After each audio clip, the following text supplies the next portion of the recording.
Welcome again. It's June 2018. Dadhichi here from astrology.com.au with your monthly focus on what's happening astrologically for those of you born under the sign of Aries. If your rising sign is Aries, or for that matter, if your lunar sign is Aries, you can apply somewhat what I'm saying here to your horoscope. And the big buzz right now in media, in astrology circles, is this transit of Uranus, which has just moved into your second house of finance and income for the first time in 84 years. So a lot of you watching this probably weren't even around. So you can see just how significant it is. And I call this planet the disruptor. Towards the end of the reading, I'll give you the link there. You can go and see what I've said about this planet. And in your case, Taurus happens to be the second sign, which is to do with your money, your income, finances, and as well your material values as a whole. This planet disrupts. So the moment I say that, people go, oh, what's going to happen?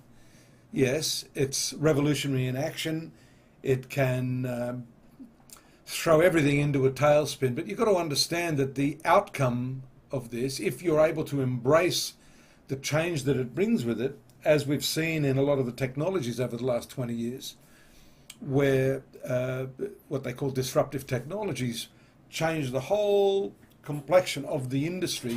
At first, of course, it is a very, very difficult thing to adjust to. People don't like change. We become habituated to the sorts of methodologies and, the comfort zones that we get into. So this planet shakes that all up. It's uncomfortable at first, but then, of course, there's the emergence of a whole new way of dealing with this aspect or department of your life. And as I said, it has to do with money. It has to do with the way you value things, what it is that you place emphasis on. Because really, if you think about it, money is just a measure of your time, your energy, and the love that you put into something. It is a concrete reflection of those three components of the equation. As I say, E multiplied by T multiplied by L equals M. That's energy multiplied by time multiplied by love. And put that one in brackets because not everyone loves what they do. So E multiplied by T equals M. But of course, if we add the L to the equation, it's a far more pleasurable sort of way of making money. Now, this planet will disrupt that. It will give you new insights if you're open to the idea, but you've got to be prepared to break out of the habitual way that you've been earning money. That conformist attitude you may have had. And that may happen as a result of the family. The ruler of Uranus right now is transiting through your sector of family. And therefore, there can be some disruption in that area as well. It could be that the way you want to earn your money is not in keeping with what your family would deem to be the appropriate approach. And when the moon swings around here, around the 10th, you'll start to see some of the triggers going off. Fortunately, you've got this triangular aspect from Saturn. There it is there, just around the 10th, as I said.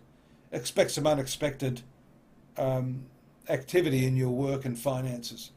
Saturn, fortunately, keeps things on course, and while it's retrograde and still moving into a tighter and tighter trine aspect, you'll find that it's probably not going to have the impact on you that I'm talking about.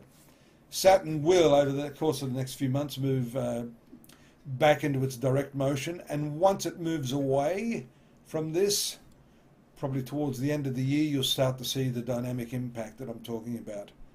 We missed the new moon here, which I'll go back a little bit, because that's also very, very important for a lot of you that are working in industries that require negotiation, human resources, that sort of thing, and that is part and parcel of the way you earn your money. You'll see that this new moon here in the third house of your horoscope has a lot to say about your contracts. Here it is here. Let's stop that and fast forward. So there it is around the 13th. And it's in close conjunction to in the new moon with Mercury. That's very powerful because Mercury rules your third house of communication as well.